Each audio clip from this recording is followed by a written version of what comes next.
이사야서의 말씀은 총 66장에 해당이 됩니다.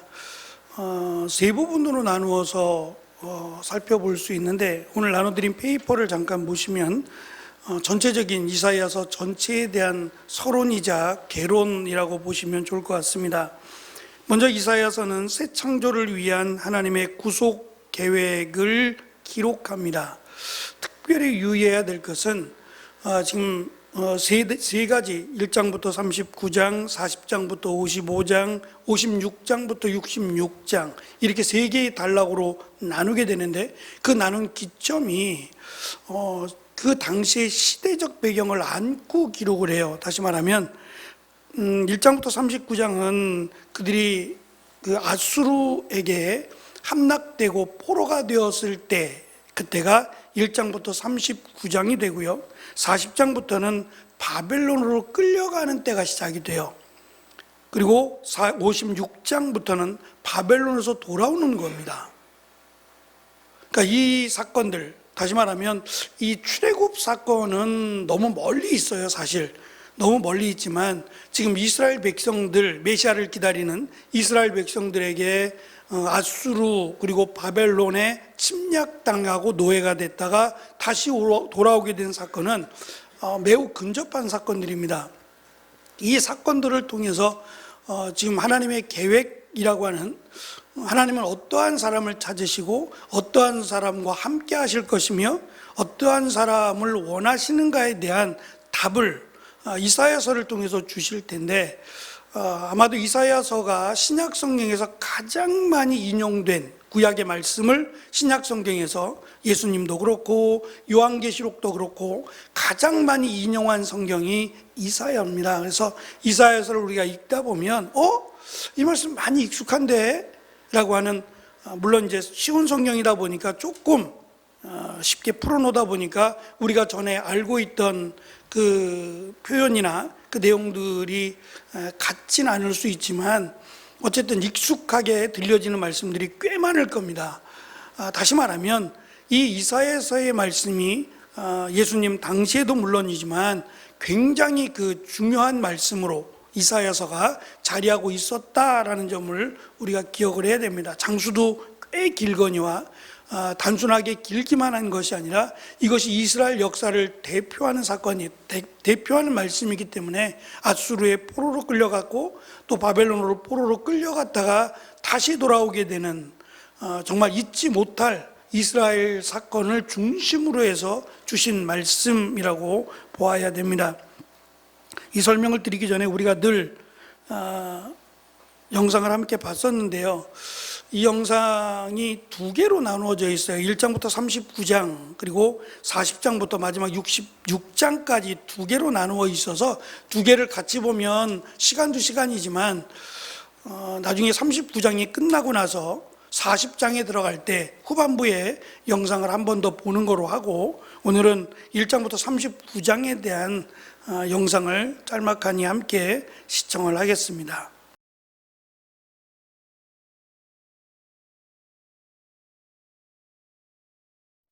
이사야서. 이사야는 이스라엘 분열왕국 후반기에 예루살렘에 살며 예루살렘과 유다 지도자들에게 하나님의 말씀을 선포한 선지자였습니다. 그는 우선 하나님의 심판에 대해 경고했는데, 이스라엘의 부패한 지도자들이 언약을 어겼기에 하나님이 그 죗값을 치르게 하시려고 거대한 제국인 아수르와 그 후 바벨론을 이용해 예루살렘을 심판하실 거라고 경고합니다. 계속 우상을 숭배하고 가난한 자를 억압한다면 말이죠. 그러나 이 심판의 경고에는 소망의 메시지가 수반됩니다. 이사야는 하나님이 언젠가 모든 언약의 약속을 이루실 것을 굳게 믿습니다. 즉 사무엘하 7장과 같이 하나님이 다윗의 계보에서 왕을 보내 하나님의 나라를 건설하시고, 또 출애굽기 19장과 같이 이스라엘을 이끌어 시내산에서 받은 모든 계명에 순종하게 하실 거라는 소망을 품죠. 이 모든 것은 창세기 12장에서 아브라함에게 하신 약속처럼 하나님의 복과 구원이 모든 열방 가운데 흘러넘치도록 하기 위함이었는데, 이 소망으로 인해 이사야는 당시 이스라엘의 부패와 우상숭배에 맞서 목소리 높여 외칩니다. 이사야서는 꽤 복잡한 문학적 구성을 가지고 있는데, 이 책을 제대로 볼 수 있는 방법이 하나 있습니다. 1장에서 39장까지 살펴보면 이스라엘에 대한 심판의 경고가 세 부분으로 나타나고, 모든 이야기는 결국 39장의 한 사건, 예루살렘의 멸망과 바벨론의 포로가 되는 결말로 향합니다. 그러나 1장부터 39장에는 포로된 후 하나님의 언약의 약속이 성취된다는 소망의 메시지도 나타납니다. 40에서 66장은 그 소망의 메시지를 더 자세히 발전시키는 내용이고요. 우선 이 영상에서는 1장부터 39장에 초점을 맞춰보겠습니다. 첫 부분은 이사야가 본 환상으로 예루살렘에 대한 심판과 소망에 관한 것인데요. 이사야가 언약에 불순종하고 우상을 섬기고 불의를 행한 지도자들을 꾸짖는 걸로 시작됩니다. 하나님은 예루살렘을 심판하기 위해 이스라엘을 정복할 나라들을 보낼 거라 말씀하십니다. 이사야는 이것이 정결케 하는 불과 같아서 이스라엘에서 쓸모없는 것을 태워 회개하고 하나님께 돌이킨 남은 자들이 거하는 새 예루살렘이 세워질 거라고 말합니다. 또 이사야는 그제야 하나님의 나라가 임해서 온 열방이 예루살렘 성전에 나와 하나님의 공의를 배우고 마침내 평화와 화합의 세상이 도래할 것이라고 말합니다. 이 책의 기본 줄거리는 옛 예루살렘의 심판이 임해 정결케 된 후 새 예루살렘으로 거듭난다는 것인데, 이 내용이 책 전반에 걸쳐 반복되고 점점 더 자세한 묘사들로 채워지게 되죠. 중심이 되는 6장에서는 이사야가 놀라운 환상을 봅니다. 하나님이 성전 보좌에 앉아 계시고 천상의 피조물들이 하나님을 둘러싸고 거룩, 거룩, 만군의 여호와라고 외치는 환상이죠. 이사야는 갑자기 그와 이스라엘 백성이 얼마나 타락했는지 깨닫게 되고 하나님의 거룩하심 때문에 자신이 분명 죽을 거라 생각하지만 다행히 그렇게 되지는 않습니다. 하나님의 거룩하심이 타는 수채 형태로 입술에 닿았지만 이는 그를 멸하려 함이 아니라 오히려 그를 죄로부터 정결케 하기 위함이었죠. 이사야가 이 이상한 경험을 깊이 묵상할 때 하나님은 그에게 매우 어려운 임무를 주셨는데 그건 다가올 심판에 대해 계속 선포하라는 것이었습니다. 하지만 이스라엘은 돌이킬 수 없는 지경에 이르러서 경고를 하면 오히려 그들의 마음이 단단해질 게 뻔했지만 이사야는 하나님의 계획을 신뢰합니다.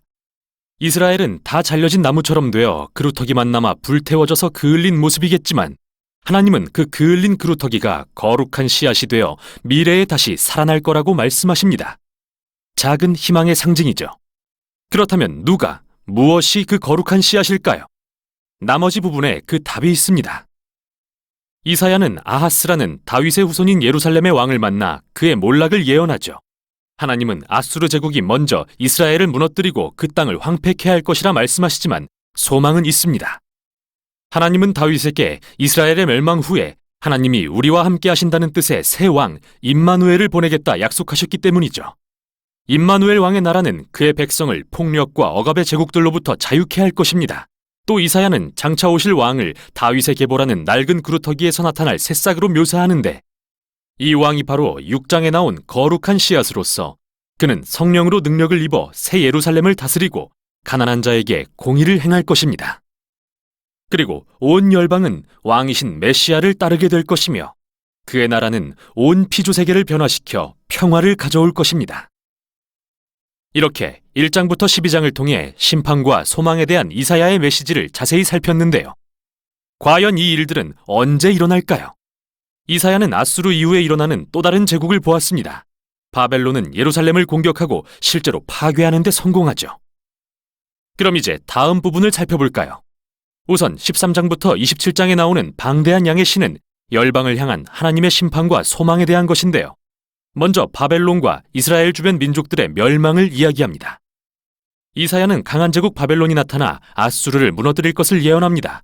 훨씬 더 교만하고 파괴적인 나라죠. 바벨론 왕들은 자신이 어떤 신보다도 높다고 주장하자 하나님은 바벨론을 끌어내리겠다 맹세하십니다. 그런데 바벨론만이 아닙니다. 이사야는 이스라엘의 주변 민족들을 열거하면서 그들도 교만과 불의의 죄로 인해 결국 망할 것을 예언하죠. 그러나 기억할 것은 이사야에게 하나님의 심판은 결코 이스라엘이나 주변 민족의 최후를 의미하지는 않는다는 겁니다. 이는 다음 부분 두 도시에 대한 일련의 시로 이어지는데요. 여기 교만한 도시가 있습니다. 자기 자신을 하나님보다 높이고 부패했고 불의한 곳이죠. 이 도시는 하나님께 반역한 인류의 전형으로서 이사야가 앞서 묘사한 예루살렘, 아수르, 바벨론을 모두 합쳐놓은 것 같은 모습으로 그려지고 있습니다. 결국 이 도시는 파멸로 향할 것이고 새 예루살렘이 도래할 것입니다. 그리고 그곳은 하나님이 구원받은 온 인류의 왕이 되시며 더 이상 죽음과 고통은 없는 곳이죠. 이 장들은 이 부분의 절정으로서 이사야의 메시지가 당대를 넘어 얼마나 멀리까지 향했는지 보여줍니다. 그의 메시지는 하나님이 폭력과 압제를 일삼는 나라들을 심판하시고 공의와 평화, 치유의 사랑으로 다스리실 나라를 기다리는 자들을 향한 것이었죠. 다음 부분은 예루살렘의 부흥과 멸망으로 다시 돌아가는데요. 먼저 이사야는 수많은 시를 통해 예루살렘 지도자들이 아수르의 공격으로부터 방어하기 위해 이집트를 의존한 것을 비난합니다. 그는 이 방법이 역효과를 낳을 것을 알았기에 오직 하나님만 의지하고 회개할 때에만 이스라엘을 구할 수 있다고 선포합니다. 이 부분은 히스기야 왕의 이야기에서 잘 묘사되는데요. 이사야의 예언대로 아수르 군대가 예루살렘을 공격하러 오자 히스기야는 하나님 앞에 겸손히 나아가 도우심을 구하고 예루살렘은 하룻밤 사이에 기적적인 구원을 경험하게 됩니다. 그러나 이런 히스기야도 곧 몰락하고 마는데요. 그는 바벨론 사절단이 방문하자 예루살렘의 모든 보물과 성전과 궁전을 보여주며 환심을 사려고 했습니다. 이것은 분명히 군사적 보호를 위한 정치 동맹을 맺기 위한 행동이었죠. 이를 들은 이사야는 히스기야에게 가서 그의 어리석음을 지적하며 말합니다. 동맹국이라 여겼던 바벨론은 그를 배신할 것이며 적이 되어 예루살렘을 정복하러 올 것이라고요. 그리고 열왕기하 24, 25장은 이사야의 말이 옳았음을 증명하죠. 그로부터 100년쯤 지났을 때 바벨론이 쳐들어와서 예루살렘 성과 성전을 파괴하고 이스라엘 백성을 포로로 끌고 간 것입니다. 이렇게 1장부터 39장까지 하나님의 심판에 대한 이사야의 경고는 현실이 되고 마는데요. 그는 참된 하나님의 선지자였음을 알 수 있습니다. 하지만 기억하세요. 하나님의 심판의 목적은 예루살렘을 정결케 하고 거룩한 시, 즉 메시아의 나라가 열방에 임하는 것임을요. 그리고 소망에 대한 이야기는 다음 부분에서 살펴볼 것입니다. 우선 여기까지 이사야 1장에서 39장이었습니다.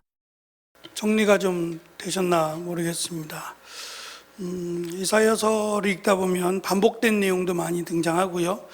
또 쉽지 않은, 아까 영상에서도 설명했던 것처럼 쉽지 않은 부분도 없지 않아 있습니다. 너무 거기에 매이지 마시고 전체의 틀을 보시고 어떠한 내용으로 구성되어 있다라는 점을 이해하고 보면 더 말씀이 더 깊게 다가오리라고 생각합니다. 표를 잠깐 보시면 1장부터 39장은 왕에 대한 이야기입니다. 옛 하늘과 옛 땅에 대한 말씀드리고 시온을 향한 심판, 참된 왕이신 하나님, 부패한 왕 메시아에 대한 희망과 공의와 정의의 부재를 설명하고 있다면 40장부터 55장까지에는 종이 등장을 하고 또 종의 대속 사역에 대해서 강조를 하면서 이 시온은 예루살렘의 옛 이름입니다. 구약의 이름이 시온이었는데 시온의 구원과 위로에 대한 말씀, 약속이 있고 실패한 종과 신실한 종을 대조하고 종의 희생 그리고 죄의 용서를 기록합니다. 마지막으로 공의와 정의의 회복을 기록합니다. 그리고 마지막 세 번째 부분이 56장에서 66장은 종들에 대한 이야기인데 이 종들이 누구냐면 새하늘과 새 땅에 거할, 다시 말하면 남은 자라고 소개하는 특별한 용어입니다. 남은 자, 하나님이 남겨두신 자라고 하는 표현이기도 한데 남은 자들을 의미하는데 시온의 새 창조와 영광을, 악한 종들과 경건한 종들을 대조하고 공의와 정의의 편만함과 새 공동체 종들을 형성하는 내용으로 구성되어 있습니다. 말씀드린 것처럼 1장부터 39장까지는 아수르에 의한 침략, 이스라엘의 멸망을 기록하고 있고 40장으로 넘어가면서 바벨론으로 끌려가는 것으로, 바벨론으로 멸망당해서 하나님의 약속이 이루어졌다라는 것으로 다시 출발합니다. 사실은 여기서 끝나면 이스라엘에게는 희망이 없어요. 그런데 세 번째 단락인 56장 마지막 장까지에는 소망에 대한 말씀이 기록되어 있어요. 그래도 하나님은 남은 자들을 찾는다. 끝까지 믿음을 지키는 자들을 찾는다. 이게 남은 자인데 많이 들어보신 것 같죠? 끝까지 믿음을 지키는 자를 하나님이 찾으신다. 어디에서 나오는 내용입니까? 요한계시록이잖아요.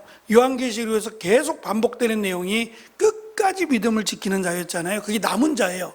그 남은 자를 하나님이 복되게 하시고 그들에게 새하늘과 새 땅을 주신다. 이것도 역시 요한계시록에서 자주 등장하는 표현 아닙니까? 그래서 1장부터 39장의 옛 하늘과 옛 땅, 그리고 반대로 56장과 66장은 새하늘과 새 땅이 대조를 이루고 있어서 무슨 말씀을 하고자 하는지, 무슨 내용이 기록되어 있는지 이 표를 통해서 우리가 간략하게 살펴볼 수 있습니다. 선지자 이사야는 신적 계시 가운데 유다의 멸망, 더 나아가 종말론적인 세계의 심판과 회복에 대한 이상을 기록합니다. 총 66장이고 세 부분으로 나누어진다고 했습니다. 먼저 1장부터 39장은 유다 곧 시온을 향한 하나님의 심판과 회개에 대한 촉구입니다. 이 내용은 아수르가 세계를 지배하던 기원전 8세기를 시대적 배경으로 합니다. 당시 유다 백성은 하나님을 만홀히 여기며 언약의 말씀을 그들의 삶 속에 실천하지 않았고요, 그들은 범죄와 패역으로 머리부터 발끝까지 온전한 곳이 없다라고 설명합니다. 진정한 경건과 신앙의 표현인 공의와 정의를 실현할 기미가 보이지 않았고, 왕은 하나님을 신뢰하지 않았고 구원에 관한 징조를 구하지도 않았습니다. 그들을 기다리는 것은 임박한 하나님의 진노뿐이었고, 하나님은 진노와 심판 이후에 남은 자들을 통해서 회복을 성취하실 것이고, 메시아의 공의와 정의로 회복된 나라를 통치하실 것을 약속하셨습니다. 40장부터 55장은 심판 이후에 하나님께서 성취하실, 다시 말하면 아수르에 멸망당하는 것이 하나님의 심판이에요. 근데 이 심판이 완전히 멸망으로 안 끝나죠. 그래서 남잖아요. 우리가 요한계시록에서 하나님이 심판하실 때 심판이 안 끝나고 한 번 지나고 잠깐 휴식기가 있고 또 한 번 있고 그다음에 마지막 가서 이제 마지막 심판이 등장하는 것처럼, 이 첫 번째 심판이 만약에 아수르에 대한 심판을 상징하는 거였으면 여기에서 남은 자를 두셨다는 거예요. 남은 자를 남겨두셨고, 두 번째 바벨론에 의해서 멸망당할 때도 역시 하나님은 남은 자들을 통해서 약속을 계속하고 있었어요. 그리고 마지막 심판은 이제 예수님이 오시는 심판으로 그들이 받아들일 수 있지요. 그래서 이러한 내용들이 저들에게는, 말씀드렸던 요한계시록의 말씀을 듣는 자들에게는 너무도 익숙한 말씀들이에요. 그림이 그려지는 말씀이다라고 말씀을 드렸잖아요. 우리에게는 참 생소하고 어렵고 그렇지만 이들에게는 구약의 말씀들을 알고 있는 그들에게는 너무도 익숙한, 그리고 귀에 쏙쏙 들어오는 그런 말씀들이었을 겁니다. 하나님의 심판 이후 40장부터 55장입니다. 하나님께서 성취하실 시온의 위로와 구원과 회복을 전해주는데, 이것은 바벨론 유수, 바벨론의 포로로 끌려가던 시기를 역사적 배경으로 합니다. 39장과 40장 사이에서 이사야서 본문 자체는 자연스럽게 다음 장으로 넘어가는 것처럼 보이지만, 유다는 아수르 시대를 지나서 바벨론 시대로 넘어가는 시대적 분기점을 맞이합니다. 39장 5절 6절을 보면 이사야는 히스기야에게, 보라, 날이 이르리니 내 집에 있는 모든 소유와 내 조상들이 오늘까지 쌓아둔 것이 모두 바벨론으로 옮긴 바 되고 남을 것이 없으리라고 경고했습니다. 그리고 그 말씀대로 이스라엘은 바벨론에게 멸망당하고 포로로 끌려가게 됩니다. 이제 40장부터는 바벨론의 포로 상태로 있는 유다 백성을 중심으로 내용이 전개됩니다. 이런 맥락에서 40장 1절의 첫 말씀이 위로하라, 위로하라는 명령입니다. 지금 포로로 끌려갔어요. 히스기야한테 약속한 대로, 히스기야 왕에게 이사야 선지자가 경고하고 약속한 대로, 하나님의 약속이죠, 이루어졌어요. 근데 그 시작의 말씀이 40장 1절이 위로하라, 위로하라라는 거예요. 회개하라, 회개하라가 아니라 이미 회개하라는 앞에서 했어요. 회개하지 않았기 때문에 멸망을 했어요. 그리고 또다시 지금 이스라엘이 바벨론의 포로가 되어서 끌려가는데, 끌려가는 그들을 향해서 이사야 선지자를 통해서 하신 말씀은 위로하라는 말씀이라는 거예요. 굉장히 의미심장한 말씀이라는 겁니다. 40장부터 55장은 바벨론의 포로 사로잡힌 시온 백성이 경험하게 될 풍성한 위로와 회복을 중심 주제로 다룹니다. 그것은 고레스 왕에 의해 유다 백성이 해방되는 것과 종의 희생을 통해 그들의 죄가 용서받는 운명의 전환을 통해 실현됩니다. 여기서 사실은 이 종의 희생이라고 하는 이사야 53장이에요. 이 이사야 53장이 이제 메시아에 대한 말씀으로 인용이 되는 말씀이에요. 가장 확실하게 인용되는 말씀인데, 과연 이스라엘 백성들이 여기서 말하는 종의 희생이라고 했을 때 그거를 메시아로 받아들이지 못했어요. 받아들이지 못했기 때문에 우리가 잘 아는 사도행전에서 이 말씀 때문에 이사야서 53장의 말씀을 두루마리 읽다가 답답해가지고 간다게의 국고를 맡은 장관이 와서 물어봤다 그러잖아요. 이게 누구냐고 도대체, 이 사람의 희생으로 말미암아 회복이 된다고 했는데 이 사람이 누구냐, 이 종이 누구냐. 그런데 내용상으로 보면 이 종이 단순한 희생이 아니에요. 채찍을 맞고 하는 이러한 내용들, 아니 어떻게 이렇게 해서 이스라엘 백성이 회복되냔 말이에요. 종 한 사람이 채찍에 맞고 온갖 고문을 당했는데 그것 때문에 이스라엘이 회복이 된다? 이건 누가 생각해도 이해가 안 되는 거예요. 그런데 그 답을 유대인들, 예수님 당시에 율법사들도 몰랐다 그랬어요. 몰랐어요. 그것을 예수님이 직접 가르쳐 주셨어요. 그게 바로 나라고 말입니다. 나에 대한 예언의 말씀이라고 가르쳐 주셨어요. 그러니까 이 말씀을 읽는 우리는 예수님에 대한 말씀이었구나 라는 걸 알 수 있지만, 당시에는 이것을 오실 메시아에 대한 말씀으로 연결하지 못했다는 거예요. 왜냐하면 메시아는 그들이 기다리던 전지전능한 하나님이 보내신 자예요. 영원히 죽지 않는다고 생각했다니까요. 그러니 그가 와서 온 땅을 심판한다라고 생각을 했습니다. 근데 그에게 고통을 가하고 그를 고문하고 있을 수 없죠. 그래서 예수님과 이 고난받는 종을 연결하지 못했던 거예요. 근데 예수님은 이것을 연결하심으로 왜 이 땅에 오셨는지, 이사야 53장의 말씀처럼 예수님이 이러한 희생을 통해서 자신을 죽음에 내어줌을 통해서 우리를 단순히 적들로부터 구원해 주기 위해 오신 메시아가 아니라 죄와 사망으로부터, 훨씬 더 크죠. 단순히 우리를 로마로부터 구원해주고 바벨론으로부터 구해주는 그런 심판의 메시아가 아니라 우리를 영원한 죄와 사망으로부터 건져주기 위해서 오셨다는 거예요. 그러니까 예수님이 이 종의 희생이 있어야 되는 거잖아요. 그러니까 예수님이 인간으로 오신 이유는 저들이 생각하는 것처럼 하늘을 열고 빵빠레가 울려가면서 천사의 호의 가운데 하늘로부터 임재하지 않으시고 그 천하디천한 마국간에서 말입니다, 말 구유에서 거기서 누이실 정도로 그런 모습으로, 그리고 인간의 모습으로 오리라고는 아무도 기대하지 않았어요. 그런데 그렇게 오신 이유가 바로 우리의 죄를 대신해서 죽기 위해, 그리고 우리를 죄와 사망으로부터 건져주기 위함임을, 이것을 비밀이라고 말씀하셨던 거예요. 감추어져 있던 비밀이라고. 근데 이것을 예수님이 비밀을 여셨어요. 저는 이 말씀을 들으면서 우리는 지금 이사야서의 말씀뿐만 아니라 역사가 없어요. 아수르에 끌려갔다든지 바벨론의 포로로 끌려갔다든지 하는 이런 이스라엘 역사가 없단 말입니다. 그래서 어쩌면은 더 어렵고 이해하기가 힘든데, 적어도 이스라엘 백성들이라면 이 구약에 대한 말씀들이 자기들 이야기란 말이에요. 실제적으로 있었던 사건이란 말이에요. 그것을 믿는다면, 실제로 일어났던 일이다라는 걸 믿는다면 예수님의 말씀을 들었을 때 아멘 했어야 돼요.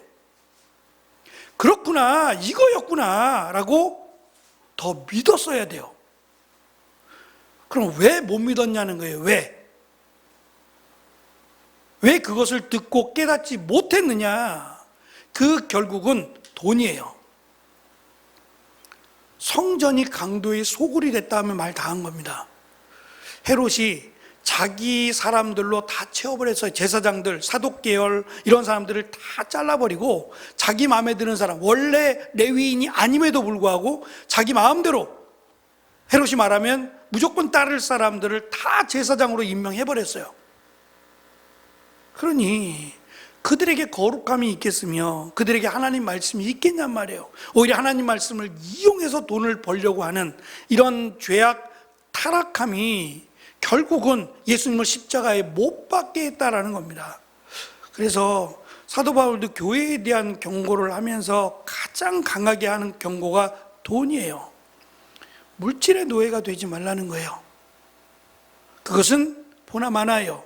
물질이라고 하는, 돈이라고 하는 것은 그 언어 자체가 머니라고 하는 이 단어가 맘몬이라고 하는 신에게서 온 겁니다. 물질의 신이에요. 재물의 신이고, 그 신에서부터 돈이라는 단어가 왔다는 것은 결국 우리가 필요로 하는 돈들이 있어야 되고, 또 수고의 땀을 흘려서 돈을 버는 것도 맞아요. 그런데 이것이 자칫 이것을 통해서 얼마든지 하나님께 영광이 되기도 하지만, 반대로 이것 때문에 하나님을 거역하거나 하나님을 배도하기도 한다는 거예요. 양날의 검처럼 말입니다. 잘 쓰면 아주 좋은, 아주 유용한 도구입니다. 돈이라는 것이. 그러나 이 돈의 유혹을 참지 못하면 자칫 넘지 말아야 될 선을 넘게 되는 경우도 적지 않아서, 적지 않은 교회들이 이 돈의 문제로 인해서 넘어지거나 무너지는 경우들이 참 많이 있다는 점을 기억해야 됩니다. 그래서 요한계시록에서도 가장 많이 강조하는 것이 이 타협인데, 타협이죠. 이 타협의 기준이 뭐하고의 타협이냐? 돈입니다. 돈과의 타협하지 말라는 거예요. 참 쉽지 않은 겁니다. 그러면 돈 없이 어떻게 살아요? 옛날이니까, 옛날은 땅 파서 농사 지어서 그렇게 생각하기 쉬울지 모르지만 아니에요. 땅도 없고요. 거기서 쫓겨나가야 됩니다. 정말 아무런 답이 없는 상태로 되어지는 거예요. 예수님을 믿는다는 것 하나 때문에 말입니다. 나는 그렇다고 치고 가족은요? 아이들은 무슨 잘못을 했길래 아이들까지도, 그러니까 정말 하나님만 믿고 의지하지 않으면 이런 결단 내릴 수 없어요. 정말 하나님이 도우신다라고 믿지 않으면 정말 쉽지 않은 결단입니다. 그러나 성경은 우리에게 계속 말씀하시는 것이, 예수님도 그 말씀하시잖아요. 공중에 나는 새를 보라. 이스라엘 백성들이 가장 부러워하는 아마 동물이 있다면 새였을 거예요. 넘나들잖아요, 자유롭게. 근데 이스라엘 백성들은 지금 얼마나 오랜 시간 동안 노예로 살아왔어요. 구속되어 살아왔단 말입니다.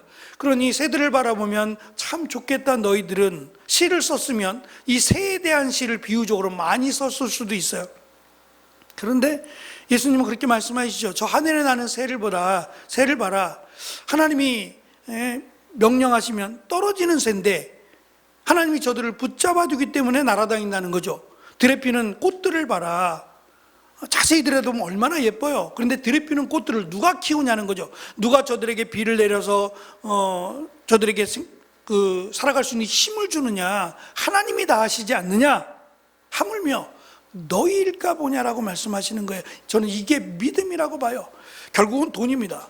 우리가 돈 앞에서 어떠한 결단을 내려야 될 때 이 결단 앞에서 하나님을 선택할 수 있는, 그냥 간단하게 선택할 수 없을 겁니다. 쉽지 않겠지만, 그러나 무엇보다 하나님과 타협하는 일이 있어서는 안 된다라고 하는 것이 요한계시록을 통해서 우리에게 강조하는 것입니다. 특별히 그 마지막 부분에서 56장, 아니죠, 4페이지에 40장부터 55장은 바벨론 포로로 인해서 큰 낙심과 고난 가운데 있던 유다 백성들에게 전해진 위로와 구원의 메시지가 있고요. 40장부터 55장이 바벨론에 갇힌 언약 백성에게 주신 하나님의 말씀이라면, 56장부터 66장은 바벨론에서 귀환하여 돌아온 유다 땅에 정착한 시온 백성들에게 허락하신 하나님의 말씀입니다. 이 말씀 가운데 주시는 그 핵심은, 끝까지 믿음을 지키는 자 또는 남은 자들에게는 여호와의 영이 기름 부음과 함께 하나님의 놀라운 위로와 구원을 경험하게 될 것이다 라고 하는 약속입니다. 그들은 열방이 가져온 물품들로 시온성을 재건할 뿐 아니라 여호와의 사역자와 제사장이 될 것을 약속하십니다. 또한 하나님과 영원한 언약을 체결할 때 그들은 하나님의 영광스러운 신부가 되어 열방의 부러움을 살 것을 말씀하시고, 더 나아가 의의 나무가 되어서 삶 속에서 언약의 말씀을 실천하는 의로운 백성이 되고, 1장 27절 말씀처럼 의로 구속함을 받을 것을 말씀합니다. 특별히 의인들은 새하늘과 새 땅에서 하나님의 풍성한 위로와 새 창조를 누리는 주인공이 된다고 말씀하세요. 여기서 말하는 새하늘과 새 땅이라고 하는 것은 상징적이에요. 이스라엘 백성들에게 새로운 땅, 새로운 하늘이 있는 곳을 주진 않습니다. 이건 상징적인 그냥 의미예요. 그러니까 이스라엘 백성들은 돌아오는 거예요. 다시 돌아오지만 다시 돌아온 그 땅이, 그 예루살렘이 새하늘과 새 땅이 아니에요. 이건 그냥 상징적인 얘기예요. 새하늘과 새 땅을 주신다라고 하는 것은 완성되지 않은, 아직 이루어지지 않은 거예요. 그러나 분명한 것은 이 새하늘과 새 땅은 하나님이 만드시고, 이 새하늘과 새 땅에서는 더 이상 굶주림도, 더 이상 포로의 생활도 없다는 거예요. 근데 그러면 새하늘과 새 땅을 누가 들어가느냐라고 했을 때 바로 끝까지 믿음을 지키는 자, 그리고 남은 자들이 들어가게 될 거라는 거예요. 여기까지가 이제 구약에서 주신 약속이고, 예수님은 이것을 구체화해서 자신이 이 땅에 온 목적, 그리고 조금 더 구체화해서 나를 믿는 자는 의롭게 된다고 하는, 죄의 대속으로 말미암아 의롭게 되어 하나님이 약속하신 새하늘과 새 땅에 들어간다는 것으로 연결을 시켜주셨어요. 그러니까 새하늘과 새 땅이라고 하는 것은 요한계시록에 처음 등장하는 게 아니라 이미 이스라엘 백성들이 바벨론으로 끌려갔고 바벨론에서 돌아오면서 이사야 선지자에게 주셨던 약속이에요. 그리고 이 약속을 인용해서 다시 요한계시록은 강조를 하죠. 그러니까 어딘가에 새하늘과 새 땅, 그런 의미가 아니에요. 그런 장소는 이 땅에 있지 않습니다. 그것은 우리가 잘 아는 하나님의 나라를 상징하고, 예수 그리스도를 믿는 자들은 이미 하나님의 나라인 새하늘과 새 땅에 들어간 자로 설명을 합니다. 특별히 이 새 창조라고 설명을 하는 이유가 뭐냐면, 조금 나머지는 읽어보시고 조금 넘어가시면,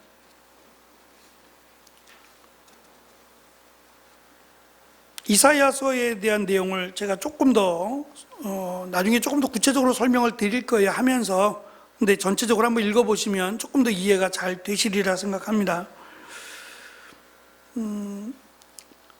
7페이지를 보시면 이사야서 전체의 메시지, 맨 위에 단락입니다. 밑줄을 그어놨는데요, 이사야서 전체의 메시지는 이스라엘의 거룩하신 하나님께서 1장의 하늘과 땅을, 65장, 66장 마지막에서 새하늘과 새 땅을 새롭게 창조하신다라고 하는 내용으로 구성되어 있다는 겁니다.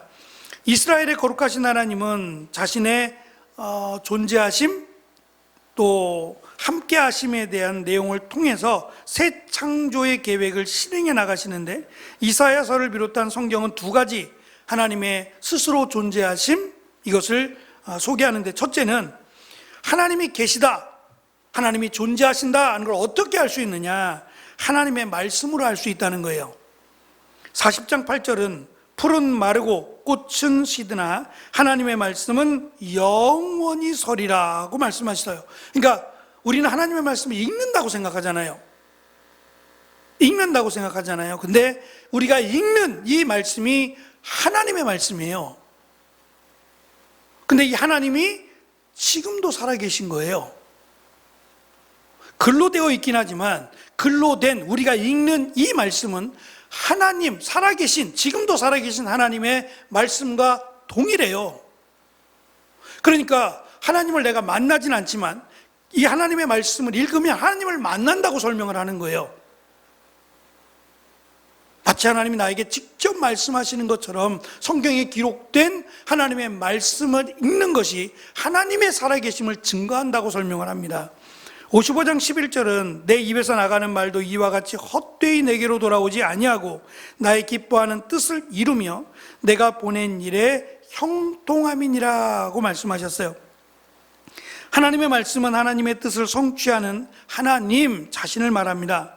하나님의 말씀이 선포되면 하나님의 뜻이 하나님의 백성들에게 계시될 뿐만 아니라 무한한 신적 지혜와 능력 가운데 그 구속의 계획이 성취됩니다. 두 번째, 하나님의 살아계심, 하나님의 존재함에 대해서 성령님을 통해서 가르쳐 주신다는 거예요.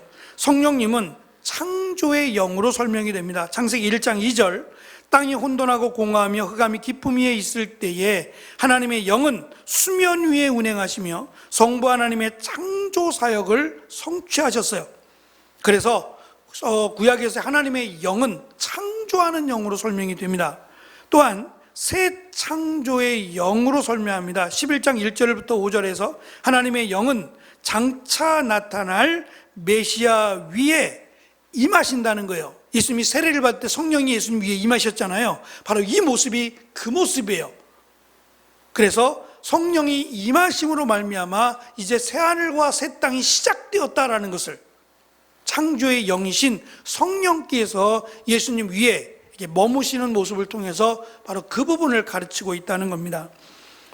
이 성령님의 임재하심을 통해 하나님의 종은 세상 가운데 공의와 정직을 행하게 하라고 합니다. 마지막 61장 1절도 주 여호와의 영이 내게 내리셨으니 이는 여호와께서 내게 기름을 부으사 가난한 자에게 아름다운 소식을 전하게 하려 하심이라고 선포합니다. 마지막 56장부터 66장 마지막 그 단락의 부분에서 말씀, 하나님을 상징하는 말씀과 성령님은 끝까지 믿음을 지킨 자에게 그리고 남은 자들에게 임한다라고 말씀하고 있어요. 그러면 우리가 어떻게 끝까지 남을 것이며 끝까지 믿음을 지킬 것이냐? 다시 돌아가면 하나님을 믿으라는 거예요. 역사를 통해서 하나님은 분명히 약속하신 대로 이루어졌다는 거예요. 너희들이 회개하지 않으면 멸망할 것이다. 이루어졌고요. 또 계속해서 불의를 행함으로 바벨론 포로로 갔고요. 돌아오리라고 말씀하셨기 때문에 돌아왔어요. 하나님의 말씀은 허언이 아니라 다 이루어졌다는 겁니다. 하나님의 말씀은 그대로 다 이루어졌어요. 그렇다면 마지막 예수님을 통해서 하신 하나님의 계획, 이 어마어마한 계획이 이루어질 텐데 다시 오실 예수님께서 우리에게 원하시는 것은 힘들겠지만 그래서 제자들에게 말씀하신 것이 기도하라는 거예요. 기도하라는 거예요. 너희들이 감당하기 너무 어렵잖아요. 우리가 감당하기 너무 버겁고 힘드니까 기도하라는 거예요. 그러면 그 기도를 통해서 너희가 위로를 받을 것이고 그 기도를 통해서 마음에 평안이 임할 거라는 거예요. 그래서 믿음의 사람들을 보면 대부분 기도라는 걸 통해서 기도라고 하는 통로를 통해서 위로를 받고 힘을 얻습니다. 그래서 기도하라고 말씀하시는 거예요. 그냥 푸념하라는 의미는 아니에요.